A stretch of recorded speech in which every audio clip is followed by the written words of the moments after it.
chapitre 21 et nous allons ensemble partager la parole de Dieu. Et je sais que ce matin, chacun va retirer quelque chose. Je pense bien. Alléluia. On va fermer les yeux, on va prier. Seigneur, je te rends grâce.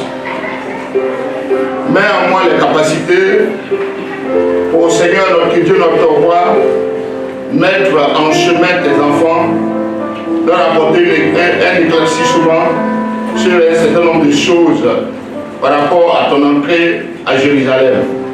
Je te loue et je t'exalte parce que nous fêtons souvent cette fête. Souvent, les chrétiens de l'église de réveil, non, les chrétiens catholiques mettent un accent particulier. Mais nous qui sommes les églises évangéliques, nous avons un regard profane sur ces choses. Et je prie ce matin que tu ouvres mon intelligence pour apporter ce qui est meilleur à ton peuple. Gloire, honneur, tu reviens à toi seul parce que je sais que tu parles au travers de moi. Au nom de Jésus. Amen. Amen. On va prendre nos Bibles dans le livre de Matthieu. Je bénis le nom du Seigneur pour le moment. Qui a rappelé cette fête-là, tout le monde connaît ça. Donc, nous prenons la Bible dans le livre de Matthieu, chapitre 21, à partir du verset 1, nous lisons.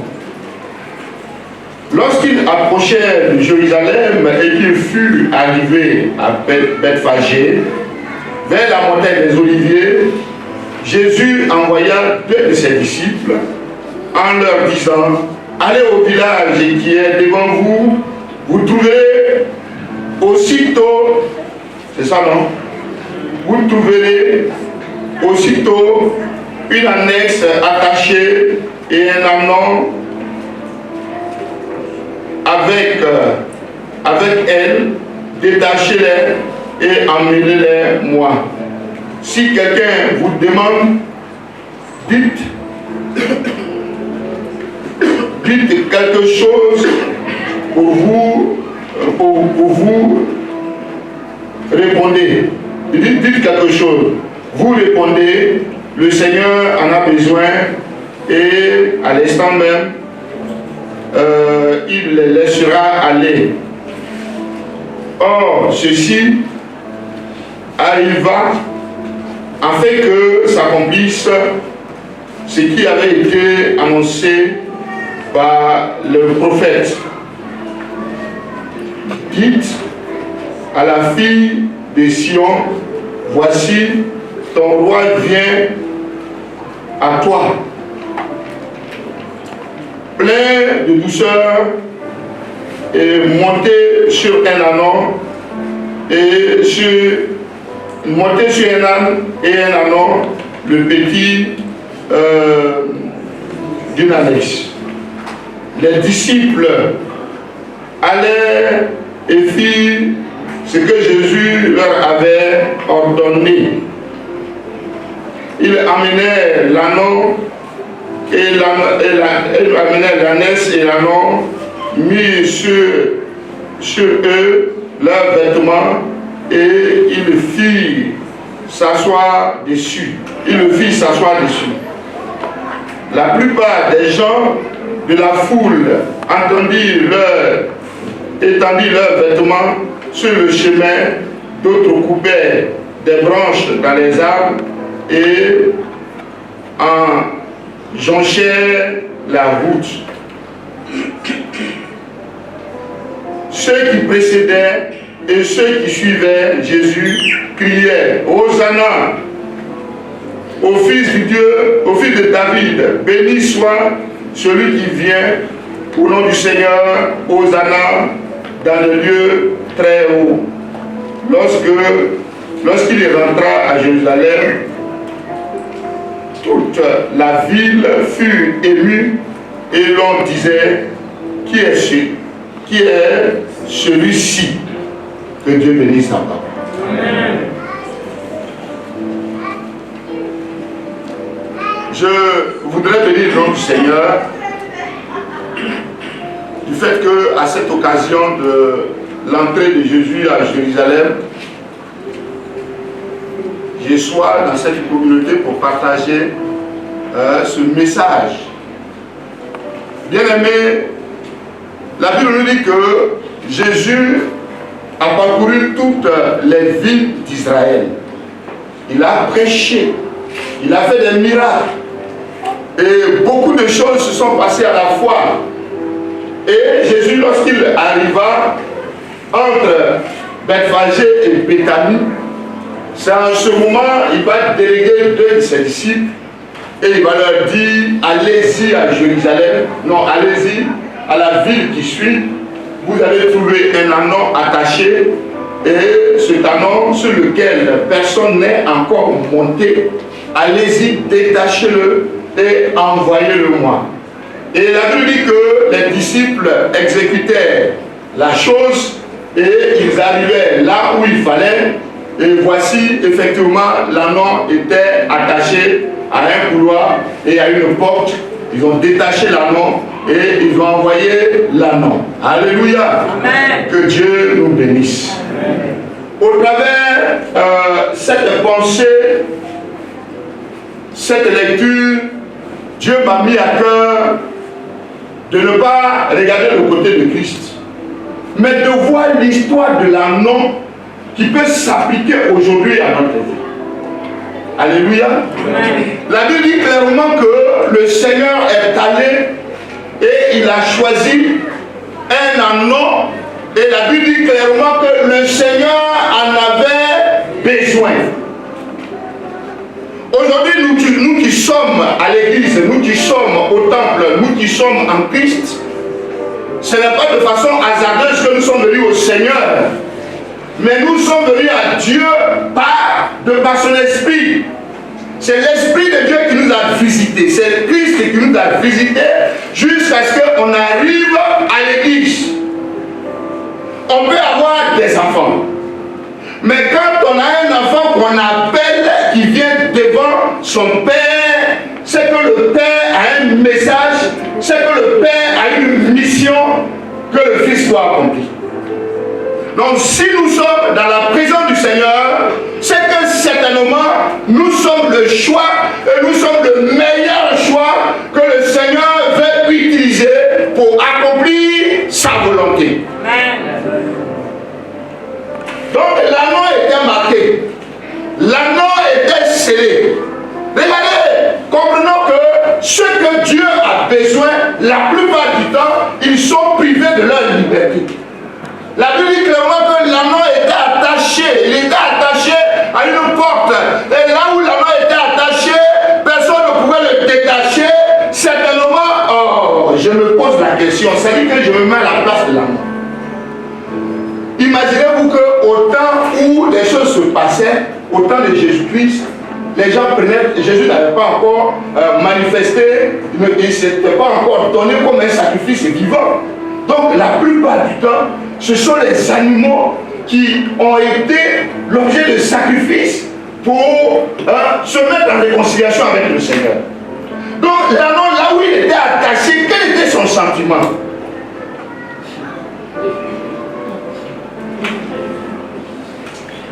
Certainement, il se dit, ah, qu'est-ce que les gens ne vont pas me tuer? Alléluia. Amen. Parce qu'aujourd'hui, quand Dieu, vous savez, la Bible dit qu'il y a ce qu'on appelle la volonté permissive de Dieu. Quand Dieu veut de toi, il te met dans une condition difficile.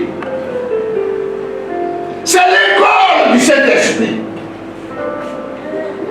Dieu ne peut pas approuver quelqu'un qui n'a pas été éprouvé. Or, les chrétiens d'aujourd'hui n'aiment pas être éprouvés, mais ils aiment être approuvés. Comment vous voulez aller à l'école? Tu n'as pas passé l'examen. On dit épreuve, non? Mais il faut faire épreuve. Voilà la classe supérieure. Examen de C bien, on va te donner épreuve de C bien. Mais vous les vieux chrétiens, les chrétiens parmi là, aujourd'hui, vous êtes, on peut dire que vous êtes à l'étape de l'université. Mais vous voulez qu'on vous donne des épreuves de 6e. Acceptez de souffrir pour le Seigneur.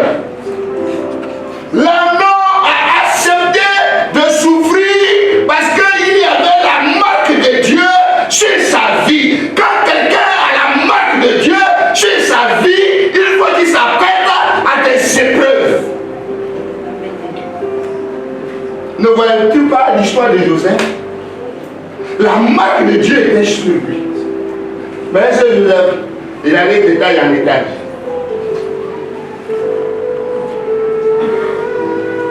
Aujourd'hui là, quand on veut devenir grand, on veut commencer déjà grand. Non! Alléluia! Amen, amen. C'est la souffrance qui donne la marque de la grandeur. Ce matin, si tu es en train de traverser une difficulté ou bien une situation, je prophétise sur ta vie que ce soit une preuve de ton affirmation dans ta famille, dans ta génération, dans tout ce que tu fais. Amen, amen. Donc l'agneau était privé de sa liberté parce que Dieu avait sa main de consécration sur sa vie. Il y a des personnes qui pêchent. Et Dieu ne dit rien. Et quand Caïn a péché, il a tué son frère là. Dieu l'a mis en prison. Hein?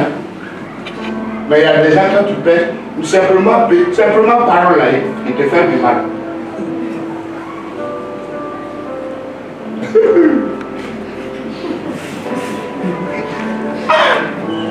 Tu vois, il réalise quand il... Dieu met la chaîne. Est-ce que vous comprenez? Dathan, Abiram, ils se sont opposés à Moïse. Dieu a ouvert la terre. Ils sont rentrés dans la ferme. Avec leur famille, avec leurs troupeaux, avec leur maison, avec leurs biens.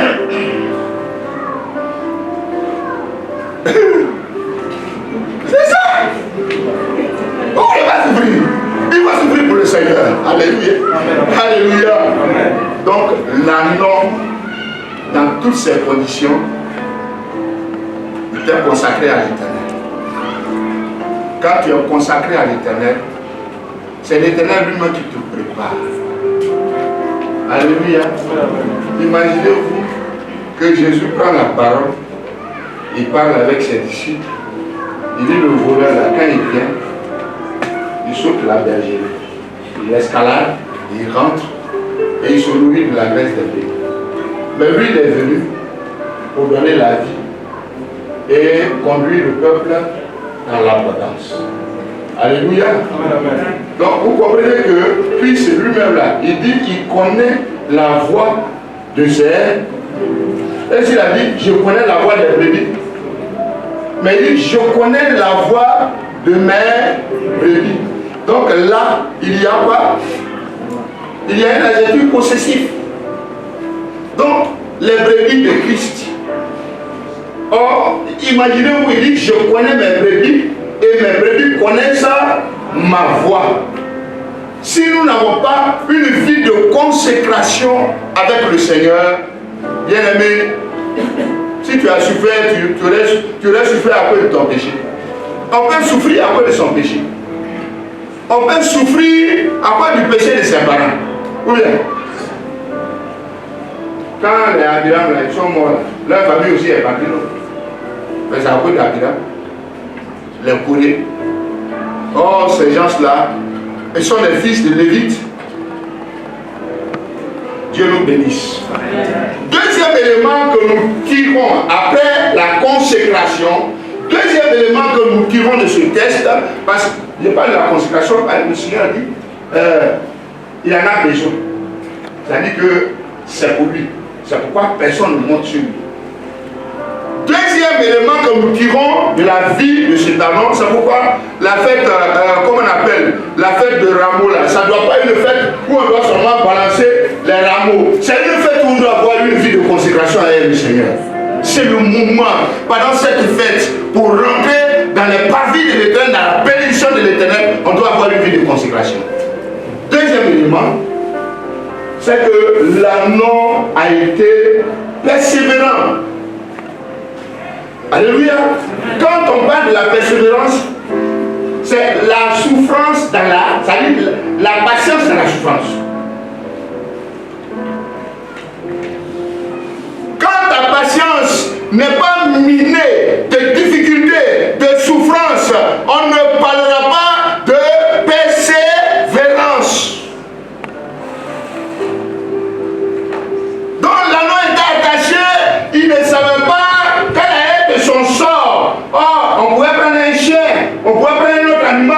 Mais si on a pris l'anneau, c'est le symbole de la brutalité, c'est le symbole de la rébellion, c'est le symbole de toute force animale brutale.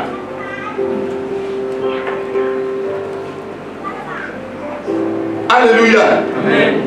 Il pouvait rompre les liens et se sauver.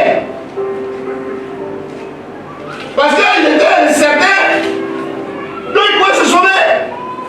Mais s'il a pris le temps de rester dans la douleur, ce jour-là même, Élie, on dirait qu'il était là. Hein? Je le voyais, il était assis comme ça.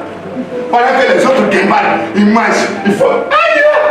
Les autres sont en train de se promener. Lui, il est attaché.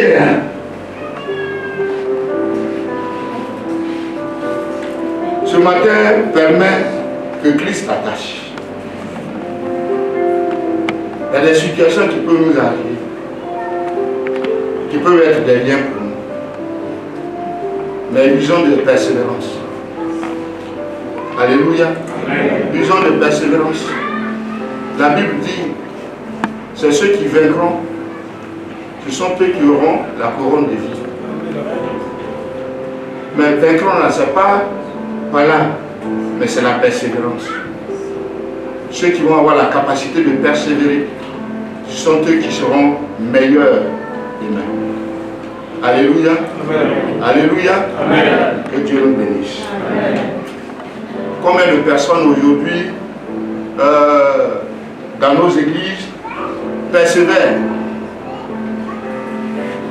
J'avais une jeune dame dans mon église lorsque j'étais à Yamoussoukro.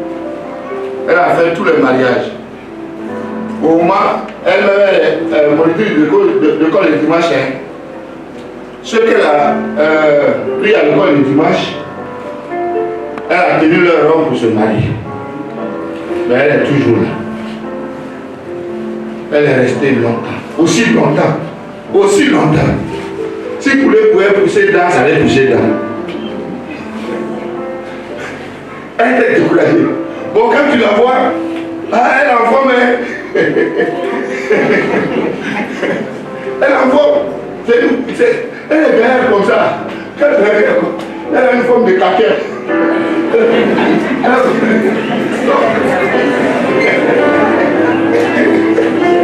Alléluia. Je ne vais pas dire son nom. Là, faut pas me trouver ici, mais you.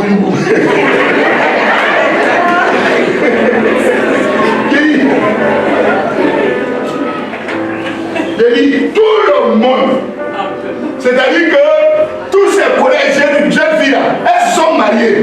Celles qui a enseigné à l'école de dimanche, elles se sont mariées. Elle est toujours là. Non, elles sont venues avoir une belle fois. Oh. Nous tous là. Moi-même, je dis, si c'est là, si elle tombe là, moi-même, je n'ai rien dit. Oui, là, si elle tombe là, il ne fait pas souche. Elle a couvert tout le monde. Elle est toujours là. Et un matin, on allait à une croisade d'évangélisation. Et puis qui va la voir? Si blanc! Si blanc! Blanc, regardez tout le monde jusqu'à. Il s'est caqué là! Il dit, voyez! Blanc, tu as crié jusqu'à. C'est bien ça, tu veux! Mais aujourd'hui, je ne trouve pas. Elle est partie aux États-Unis.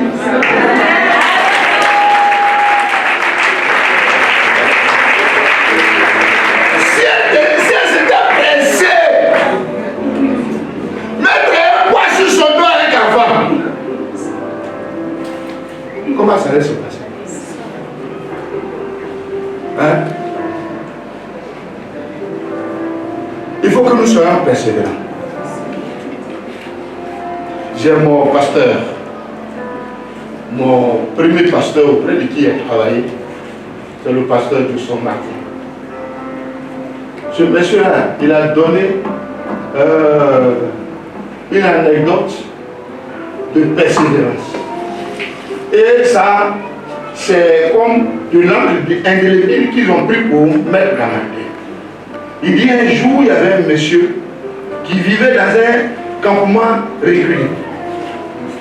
Et il va au campement, il trouve chaque jour, il est ensemble avec sa femme.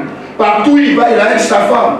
Et puis un matin, il arrive dans le campement, il dit à sa femme, bon, pendant que tu es en train de ranger les choses, moi je vais au travail. Et puis il allait travailler au champ. À son retour, il trouve sa femme ensanglatée, elle est morte.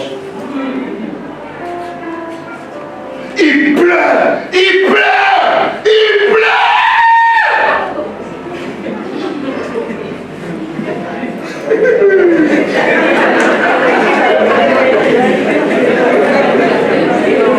Son cabri qui était là, cabri dit, patron.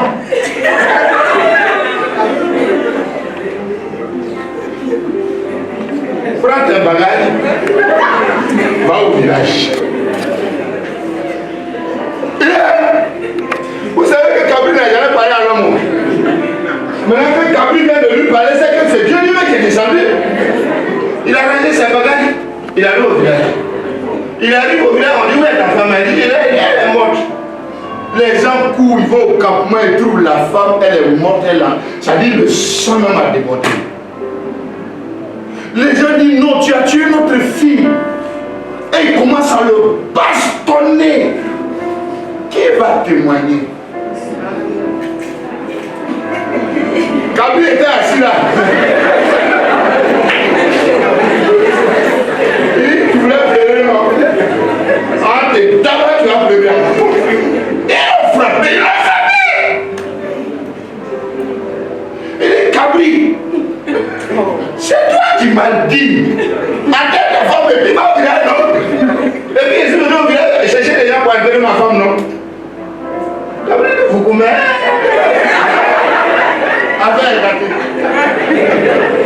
Ils l'ont frappé. On dit bon, comme tu l'as tué, on va t'enterrer aussi avec elle. Ils l'ont tapé jusqu'à rentrer dans le coma. On dit bon, le roi qui était là, il dit bon, écoutez, on va le laisser. Allons, pendant qu'on crée la tombe, allons au village. Donc comme le village n'est pas loin, ils sont allés au village. Kabri s'est approché de lui. Il dit, maître, prends courage. Maintenant ils finissent. Ils reviennent. On dit, voilà, on te donne une dernière chance. Tu dis qui t'a dit, il faut aller à la maison, il faut aller au village. Il dit, c'est mon Kabri là qui m'a parlé. Quoi, le Kabri là qui est là? C'est Kabri là qui m'a parlé. Kabri. Tout à l'heure, quand les gens sont partis là, c'est toi qui m'as dit prends courage, non? Après, dit coucou, mais. Alléluia. Et tellement que les gens l'ont frappé, on a demandé à 4 gaillards de le prendre et puis de le jeter dans la tombe. Et puis ils vont mettre le cercueil de la femme de Dieu. Au moins, ils l'ont attrapé. Et ils voulaient le mettre dans la tombe. Le roi a dit quelque chose. Ça dit, au moment où le Kabri dit, au moment où il devrait parler là, le roi a dit. Si le Kabri l'a parlé, lui donne la moitié de son royaume à ce monsieur. Alléluia. Maintenant, c'est ça Kabri a dit, comme le monsieur là, si on ne le frappe pas bien, et puis il prend le royaume, il va dilapider. Mais il doit savoir la souffrance de la bénédiction.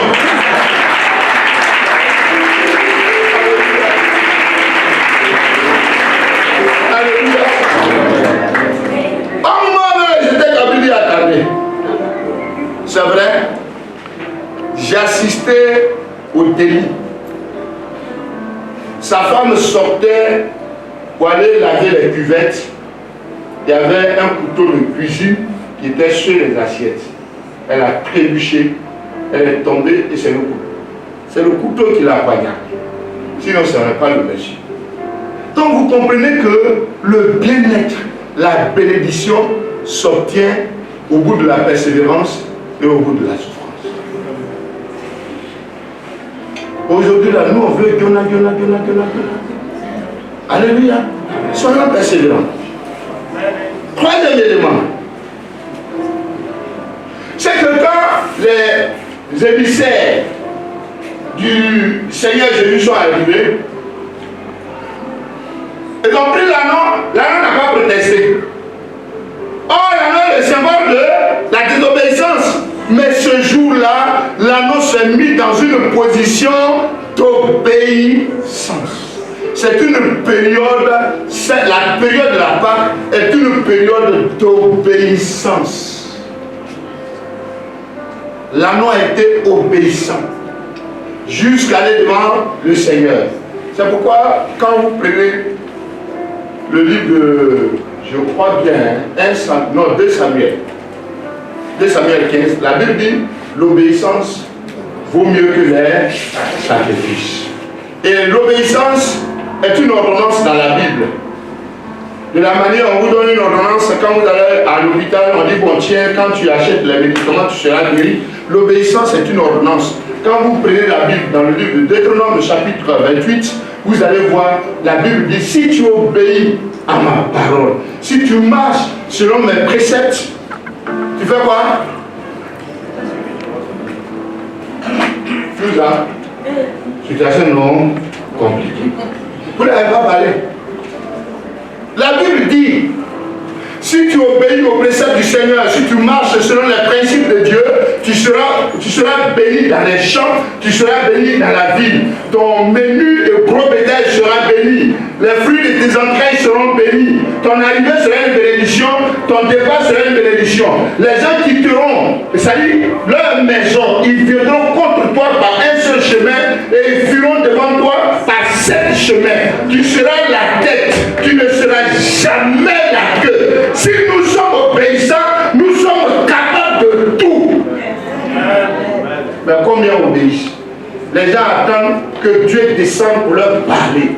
Dieu ne peut pas descendre pour parler. Ça fait longtemps que Dieu ne descend pas.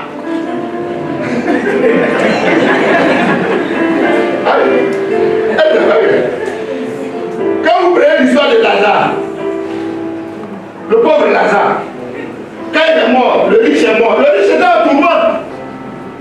Et puis il donne l'autre. Il dit, Père Abraham, dis à Lazare qu'il mette son bout de doigt dans l'eau et puis qu'il me mette quelques gouttes. C'est sinon ici je souffre. Tellement qu'il était dans la souffrance, il va dire à Abraham, dis à Lazare, il est allé dans la maison de mon père. J'ai mes 5 frères. Qu'il leur atteste ce que j'ai vu ici. Mais qu'est-ce que Abraham a dit? Il dit, il y a des pasteurs, il y a des prophètes. Mais qui vous écoutez? Vous attendez Dieu? Vous dites vous parlez? Je suis désolé. Dieu parlera toujours au travers de ses leaders. Si vous ne obéissez pas à ses leaders, vous êtes en train de désobéir à Dieu. Sinon Dieu ne descendra pas pour vous parler. Il y a déjà ses serviteurs. C'est pourquoi je dis que Dieu ne descendra pas. Ce que je dis est biblique. Alléluia. Amen. Si tu ne respectes pas un serviteur de Dieu, c'est que tu ne respectes pas Dieu. Il y a une jeune dame dans mon église, à Timothy. Un jour, Dieu m'a dit, cette femme-là, de toute façon, tu es en train de la former, elle dira qu'on est même chose. J'ai dit, c'est pas possible. Ma fille ne peut pas dire ça. Elle travaille, hein. Elle est garde sous-préfectorale. Donc un jour, j'ai reçu la visite d'un collègue pasteur de région. Et puis, on était en train de causer. Et puis, elle est venue et dit, bon, ma diaconesse, excuse-moi, je suis en train de parler avec comment on appelle, avec mon collègue. Elle est fâchée. Je ne sais pas, quel esprit qui l'a mis. Elle est fâchée. On peut aller s'asseoir là-bas. Maintenant, au moment où j'ai eu besoin d'elle, il l'a appelé, viens. Elle dit, il ne faut pas me fatiguer, il ne faut pas me fatiguer. Tu prêches, je prêche. Tu diriges, tu diriges. Tu fais tes livrages, je fais tes livrages. On a la même chose.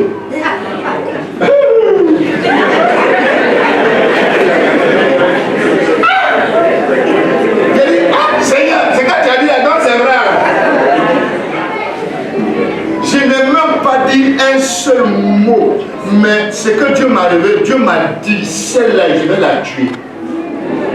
Quand elle est quittée devant moi, elle n'a même pas fait 100 mètres. Le temps, elle va quitter l'église, elle a levé sur le bouton, elle est tombée, son genou s'est déboîté. Moi, je suis en train de prier encore. Seigneur, pardon, il ne faut pas la tuer. Il n'a pas dit de la tuer. Et je t'avais averti. Elle s'est remise du genou après 3 à 4 mois. Elle ne s'est pas repentie. Elle est retombée encore. Son pied est cassé. Matin, bonheur, 6 heures, je suis à sa porte. Il dit, ma fille, moi là, je t'ai pardonné. Mais toi-même là, il faut demander pardon à Dieu. On n'est pas la même chose. Souvent, les gens pensent que les pasteurs, parce que les pasteurs donnent cette opportunité aux gens, et les gens pensent qu'on est même chose. On n'est pas la même chose. Est-ce que vous savez combien de sacrifices sont faits? Moi, j'ai été comptable à la Sotaci. J'ai été directeur régional d'une compagnie d'assurance avec un traitement de plus de 400 000, avec une voiture de service. J'ai fait un BTS comptabilité à Lille. J'ai obtenu ça en 1987. Peut-être d'autres n'étaient pas encore nés.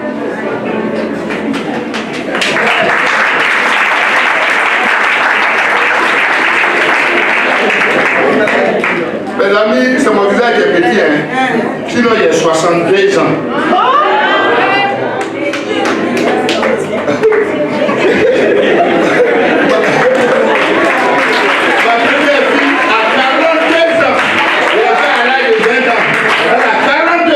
Ma première fille, elle a 5 enfants.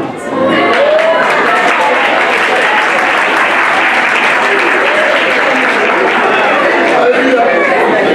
Dieu nous régénère. On n'est pas dans les choses comme ça là. On est là tranquille. Alléluia.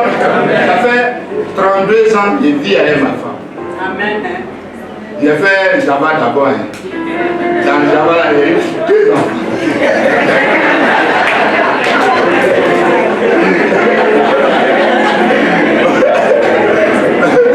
Dans le Java, il y a eu 2 enfants. Dans le mariage, il y a eu 6 enfants. C'est jumeau.